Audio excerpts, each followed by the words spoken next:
So, hi Eve, could you just start by introducing yourself and tell us who you are, what you do and what you're responsible for? Sure. My name's Eve Roodhouse. I'm the Programme Director for care.data. I'm from the Health and Social Care Information Centre and I'm working in partnership with colleagues from NHS England to deliver this programme. Fantastic, thank you. Can you just talk us through what the timelines are now for the care.data programme? Of course. So we touched earlier around the fact that we're now phasing the delivery of the primary care data.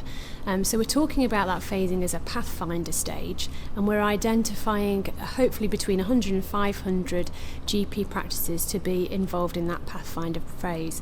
What's really important too is that we co-produce every single step in the pathfinder stage. So at the moment we're in the process of setting out some objectives, how we're going to go about selecting those GP practices and seeking feedback on all of those through our connections with the BMA and the RCGP, through our local area teams and through CSUs and CCGs. Once we've refined that and approved that, which we expect to do by the end of this month of June, we'll then move forward to identify some of the GP practices that will be involved, pathfinders, and from there we'll go forwards in terms of ensuring that they're content with timescales required for fair processing before we begin to extract data. That's fantastic, thank you. So a couple of specific questions that people have been asking. I think quite a straightforward one to start with. Opting back in. If you choose to opt out, can you opt back in? Absolutely, and that's very straightforward. Same process as you take for expressing your objection or your opt-out in the first place, and that is just simply to inform your GP practice or your GP directly, who can then they can then change your status on your record to make it clear that you've removed that objection. Great, thank you. And then I suppose a bit more complicated, really, of how can we as a system take the data back once it's been shared? So that's a really good question. Someone was asking me that question earlier, actually. So the HSCIC puts in place data sharing contracts between itself and the organisations that are recipients of data, and that allows the HSCIC to audit those organisations to firstly ensure that they're kind of meeting the requirements for handling that data, and also it allows to ensure that they delete that data at the end of the time that it's been agreed they use it. So the HSCIC at the moment is actually in the process of building a much more effective audit team that will be in a position to follow up with different organisations to ensure they're handling that data appropriately, they've deleted it in the right timescales, and hopefully that will give people more confidence that we're kind of following up with those organisations.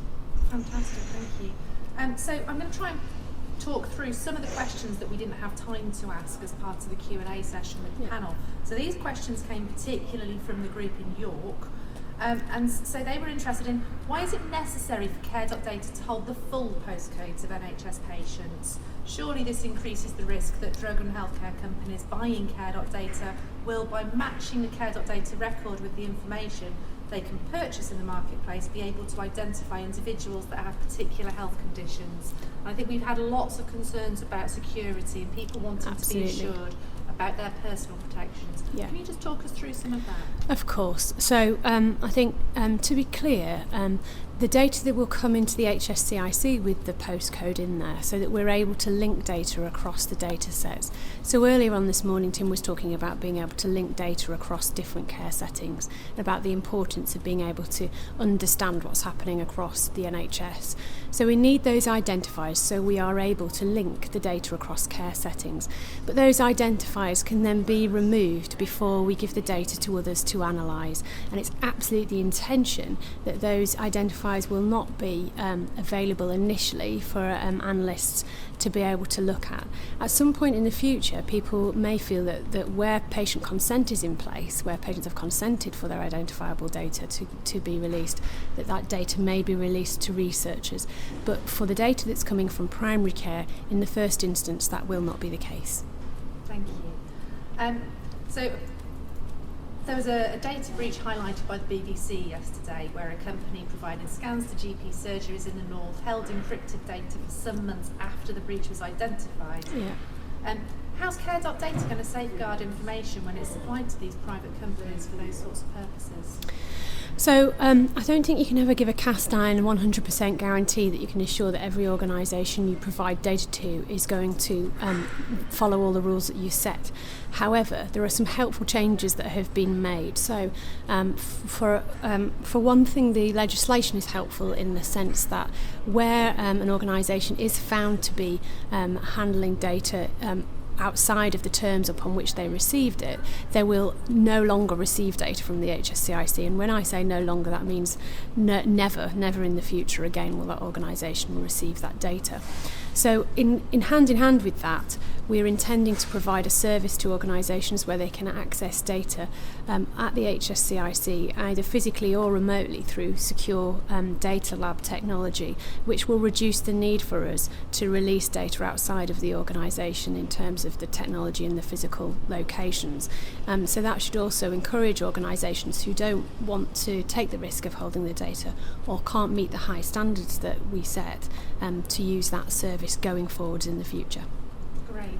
I suppose a bit of a follow-on from that really, but how will penalties for abuse of the database be imposed? So you've mentioned they'd never be allowed to use it again, but what about other penalties if they misuse information? So of course we do have we do have recourse to audit, as I mentioned already, through our contract, so we can check that organisations are holding that data appropriately and follow it up.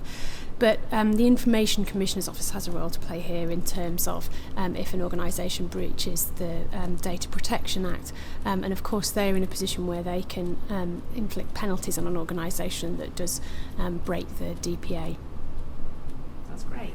And I suppose the last question really, we didn't communicate this really very well to start with, and Rachel talked about this a bit in her answer. Yeah. But in terms of information and support for people to understand what this is and make an informed choice, Yeah. and to be able to understand what's a really complicated issue, can you just tell us a little bit about what you're planning to do in terms of addressing that? Absolutely. So we've secured a research company to work with us to help us do some research to understand what materials people would like us to have in this space, but also then to evaluate the materials once we've developed them. And that research company will work hand in hand with us with the Pathfinder practices that I mentioned earlier. And with those Pathfinder practices and local communities, we will evaluate and refine the materials that are required here, so that before we move on to another phase, whether that's another aspect of rollout or national rollout, we will make sure that we've really rigorously tested those materials with the people that are going to be using them and with the public.